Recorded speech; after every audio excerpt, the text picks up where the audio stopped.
स्वाध्याय मंगलाचरण करने के उपरांत व्यवधान यदि आता है तो इसको सुधार देना चाहिए।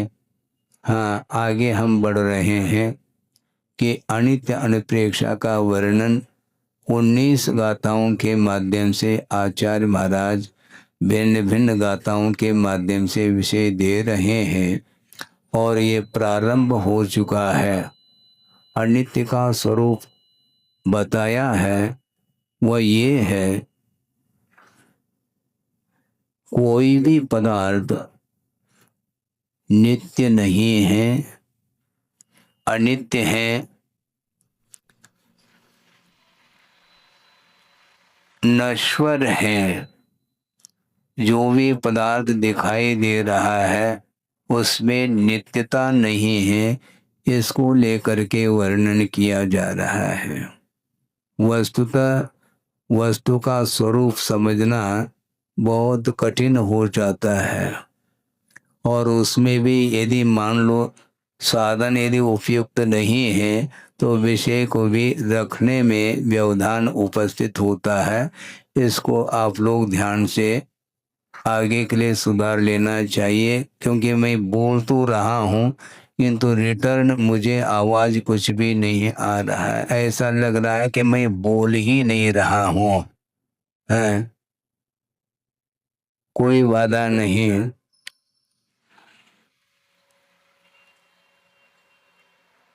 वस्तु का स्वरूप अनेकांतात्मक है।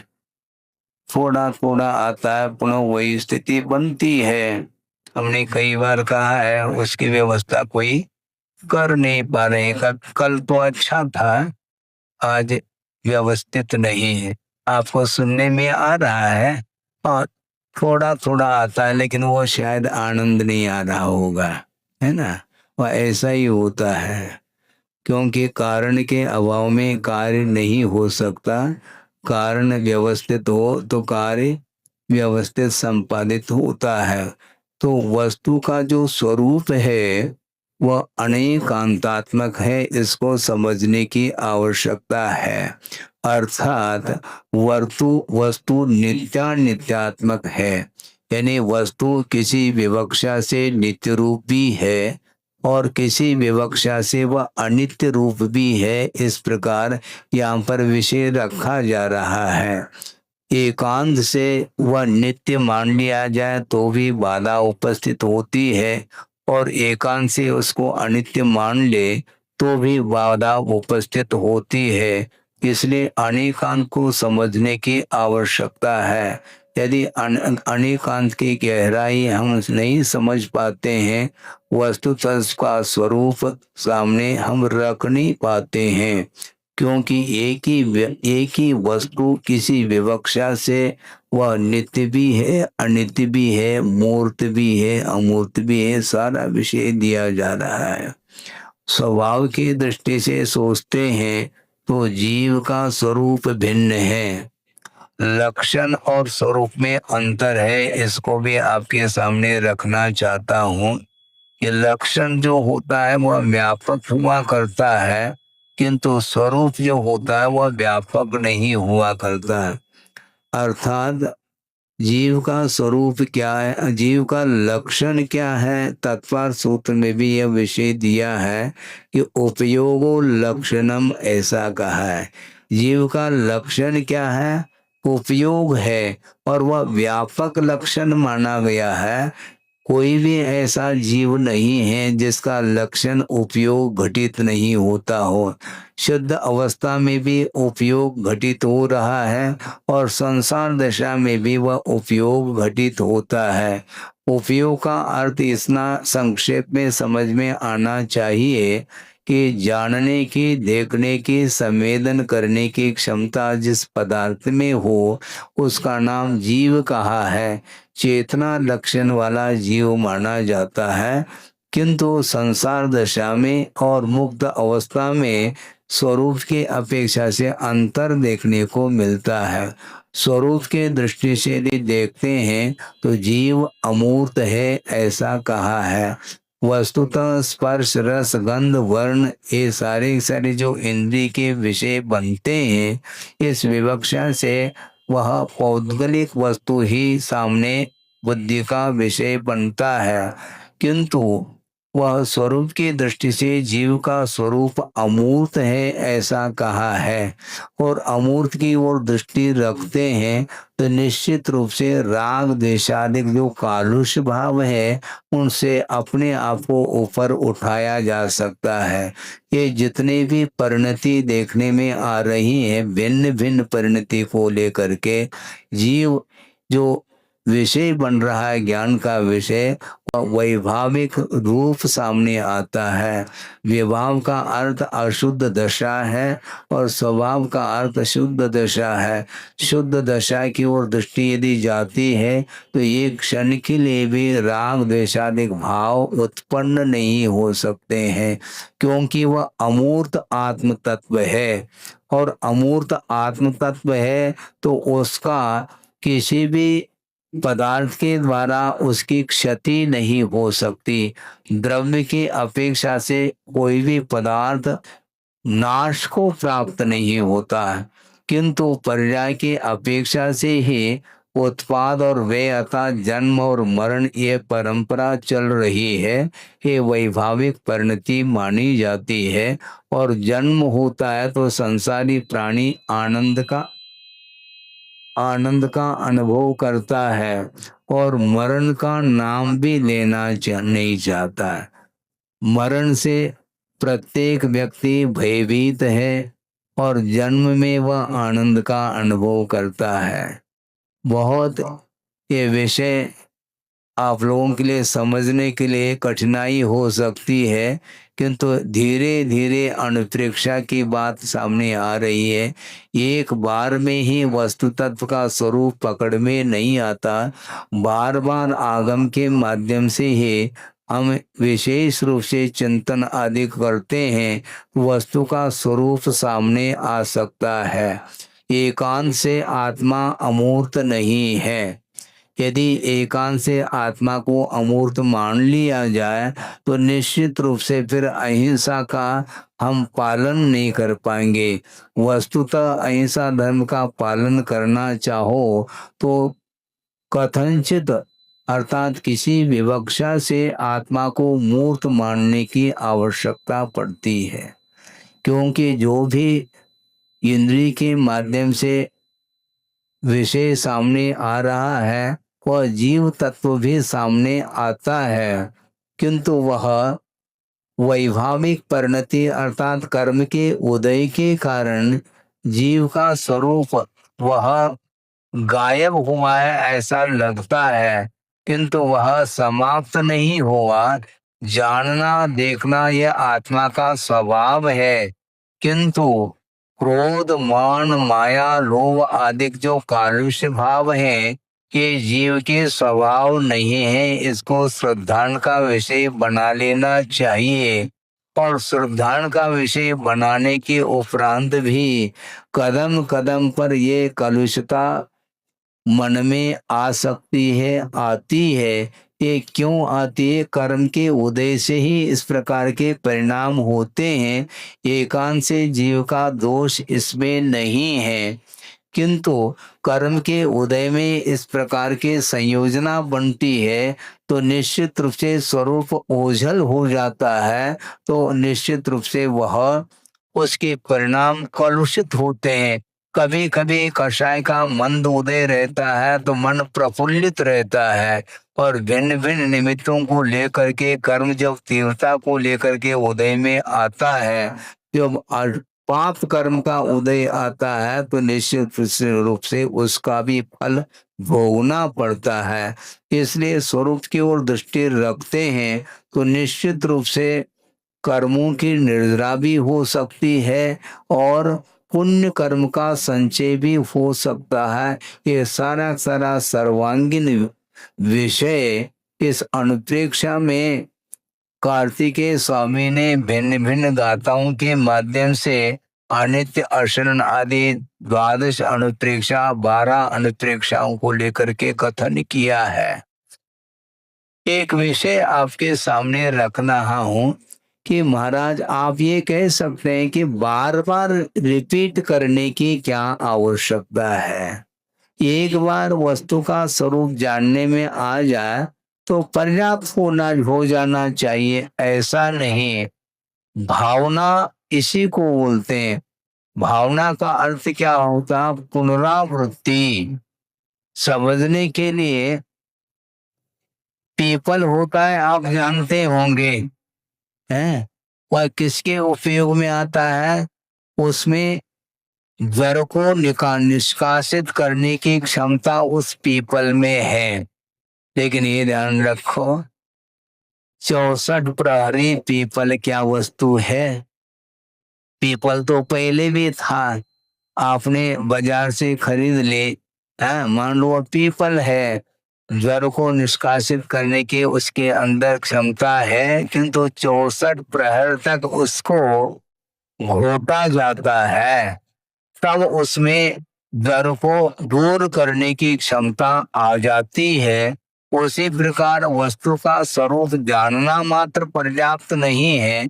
ज्ञान के माध्यम से एक ही बार में वस्तु का स्वरूप जानने में आ सकता है, किंतु कर्मों की निर्जरा और आश्रम को रोकने के लिए ये अनुप्रेक्षा कारण है। मोहर मोहर चिंतनम पुनर्चिंतनम अनुप्रेक्षा, ऐसा कहा है।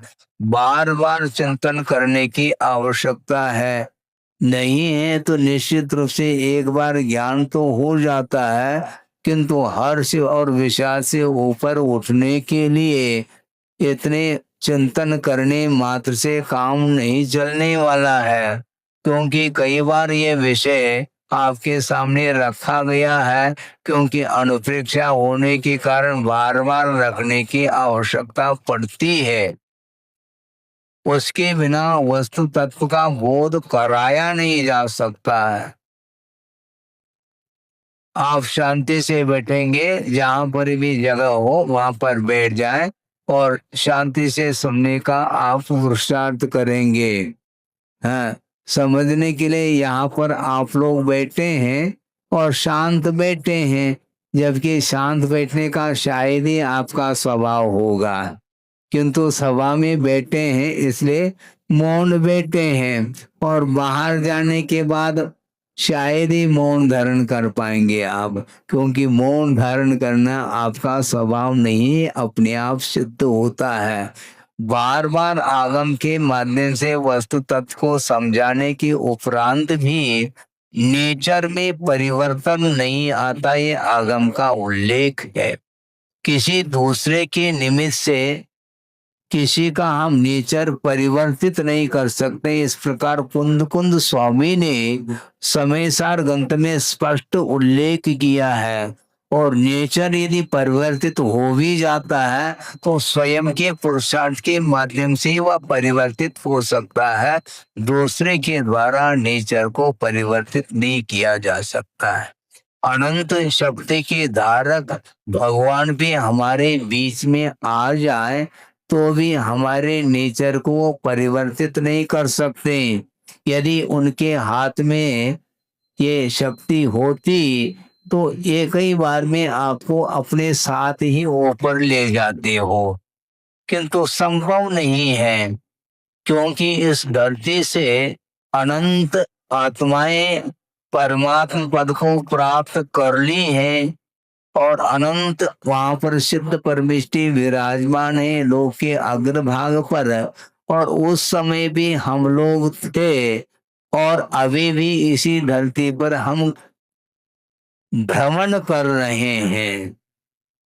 बहुत अच्छा विषय है, प्रसंग के अनुरूप हम रखना चाहते हैं कि एकांत नहीं है, किंतु वस्तु स्थिति को समझने की आवश्यकता है कि अतीत में हम लोगों ने अनंत बार देशना को सुनी होगी, और भगवान की वाणी भी सुन ली होगी, डायरेक्ट इनडायरेक्ट। इसके उपरांत भी देशना का प्रभाव क्यों नहीं पड़ रहा है, ये बहुत बड़ा प्रश्न खड़ा है हमारे सामने। वो प्रभाव क्यों नहीं पड़ता है? क्या उनके अंदर कोई कमी है क्या? उनके अंदर कमी नहीं। पंच परमेष्टि के अंदर कोई भी कमी नहीं है। और पंच परमेष्टि की आराधना अथवा नमोकार मंत्र का जाप करते हुए भी थोड़े बहुत समय के लिए यदि मान लो जाप से निवृत्त हो जाते हैं तो पुनः पूर्व स्थिति पर हम आ जाते हैं? तो दोष किसका है? मंत्र निर्दोष है। जिस मंत्र की आराधना भगवान ने भी की है केवल ज्ञान होने के पूर्व में, उसी मंत्र की आराधना हम और आप भी कर रहे हैं। किंतु कदम कदम पर हमें अपने अंदर जो रागादिक भाव उत्पन्न हो रहे हैं उनको हम समाप्त नहीं कर पा रहे हैं। इसमें दोष किसी का नहीं है, अपना ही दोष मानना चाहिए। इसलिए बार बार प्रयास करिएगा। यदि उसमें सफलता नहीं मिलती है तो बार बार उसी कक्षा में हमें बैठने की आवश्यकता है। कोई आईएएस छात्र है और वह कलेक्टर आदि को बनना चाहता है तो ठीक है, देव आईएएस की परीक्षा। पहले प्री, फिर बाद में मेंस आता है, फिर बाद में ओरल आता है। ये 3 है परीक्षाएं।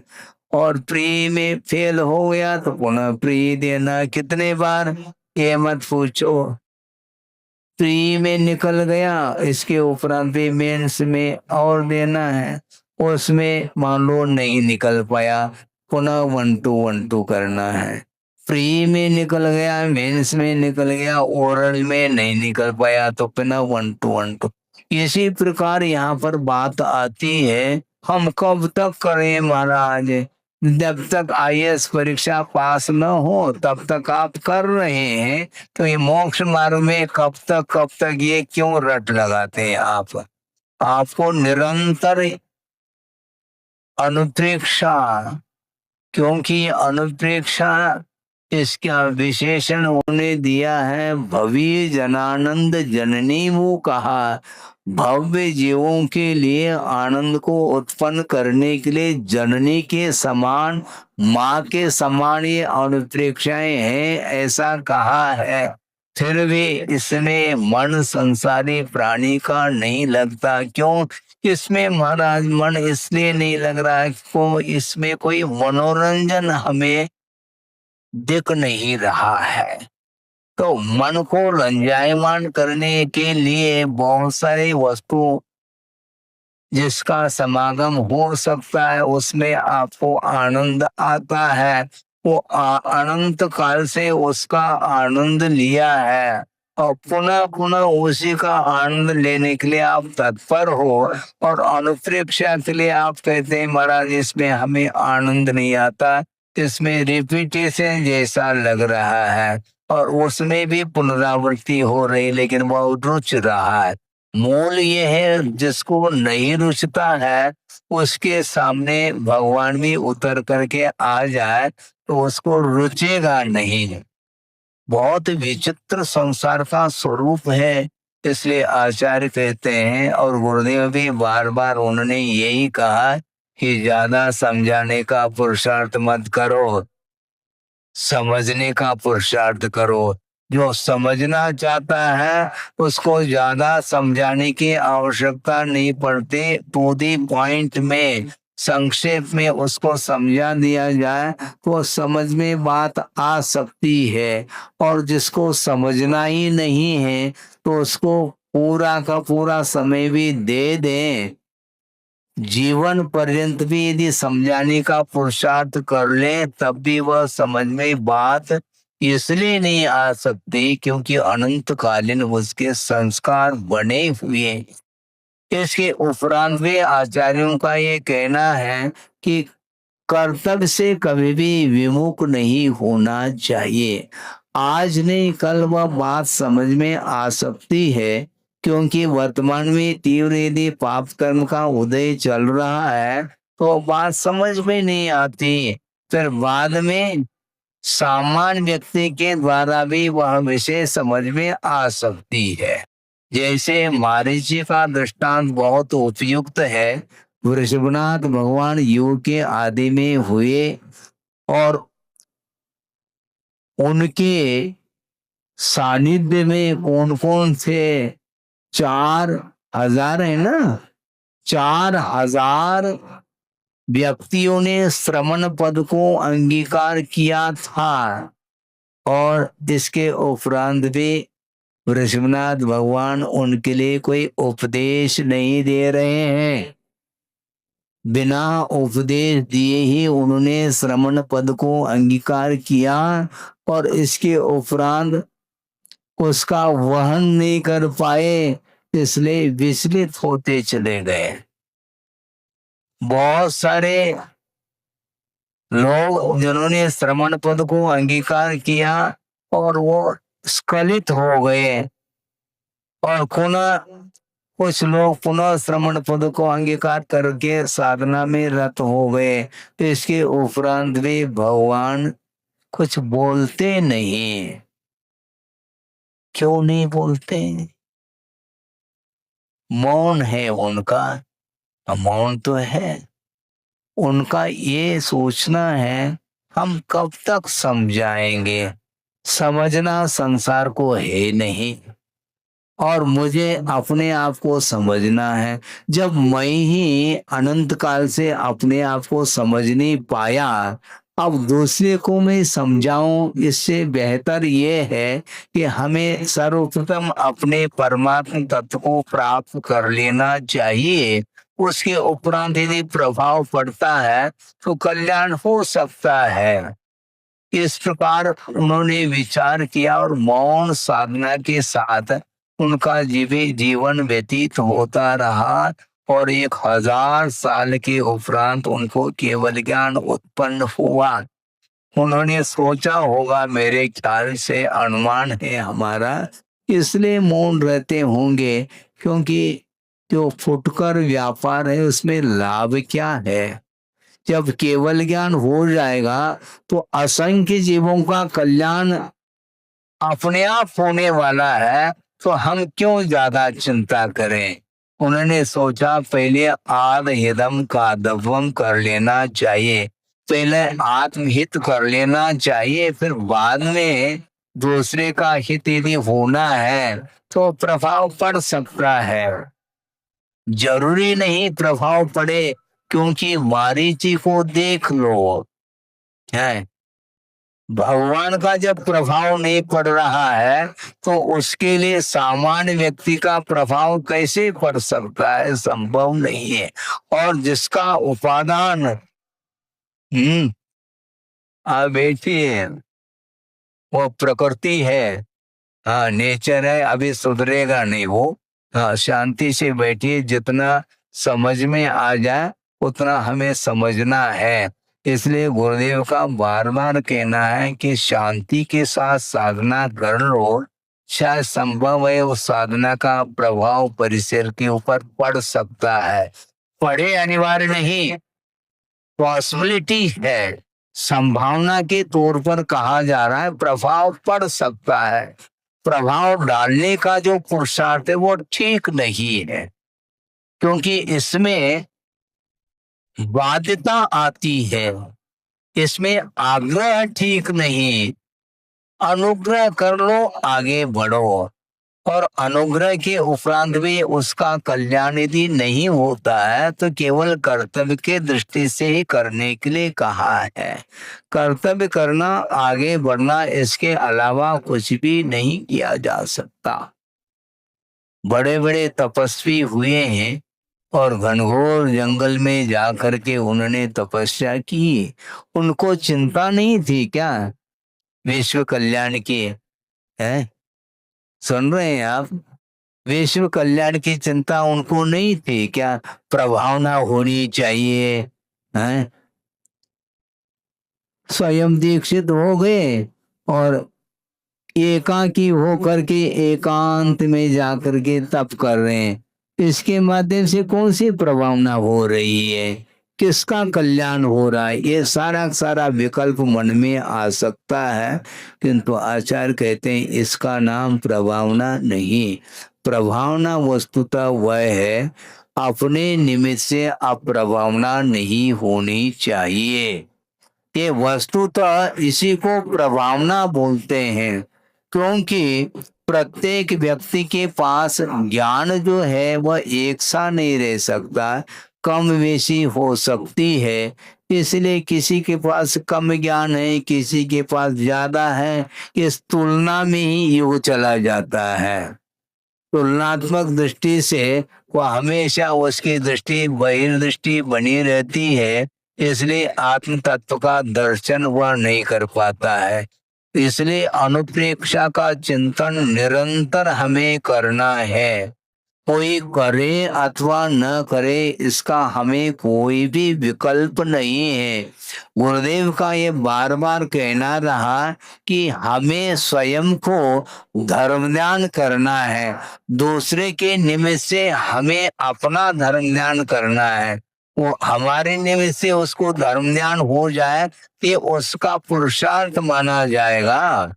हमें करना है धर्म ध्यान, और धर्म ध्यान करने के लिए देव गुरु शास्त्र का अवलंबन लिया जाता है और संसार के स्वरूप के बारे में निरंतर चिंतन किया जाता है। तब कहीं जा करके वस्तु का स्वरूप सामने आ सकता है। ये बार बार कह रहे वस्तु नित्य नहीं है, अनित्य है। इसके उपरांत भी वैराग्य नहीं होता। क्यों नहीं होता? अनुप्रेक्षा में फेल है। अनुप्रेक्षा की सार्थकता कब सिद्ध होगी? बोलो, उत्तर देना चाहिए। है इसका यदि मनोज्ञ है तो भगवान से भी आपकी आकृति अच्छी मानी जाएगी। भगवान में जो वितरागता है वो हम और आप में है क्या? इसलिए आचार्य कहते हैं वितरागता की ओर दृष्टि रखो तो निश्चित रूप से उपयोग लग सकता है। निरंतर उनके चरणों में रहने का भाव आ सकता है। यदि राग समाप्त हो जाए तब की बात है। इसलिए वस्तुतः संसारी प्राणी की दशा ऐसी हो रही है, वो बाहर ही घूम रहा है, भीतर जाना पसंद नहीं करता, क्योंकि बाहर जो भौतिकता है उससे वह आकर्षित हो चुका है। इसलिए भगवान की प्रतिमा उसको आकर्षित नहीं कर पा रही है। इसलिए अनुप्रेक्षा अलग और ध्यान अलग ऐसा कहा है। ध्यान में निरंतर उसमें परिवर्तन नहीं है, और परिवर्तन की जो बात आती है वह निश्चित रूप से उससे वो उबता है, तभी वह चेंज करना चाहता है? नमो अरहंताणम, है उसी में टिके रहो ना। नमो सिद्धानम कहता परिवर्तन हो गया। इसलिए आचार्य कहते हैं ध्यान नहीं लगता कोई बाधा नहीं है, किंतु पंच परमेष्टि की आराधना करो। अनुप्रेक्षा सही, किंतु वह ध्यान नहीं माना जाएगा। ध्यान को एकाग्र चिंता निरोधो ध्यानम अंतर्मुहूर्तात् का, अंतर्मुहूर्त तक वह आपका उपयोग स्थिर होना चाहिए, नहीं हो पाता है। भगवान के चरणों में जाने के उपरांत मन क्यों नहीं लगता?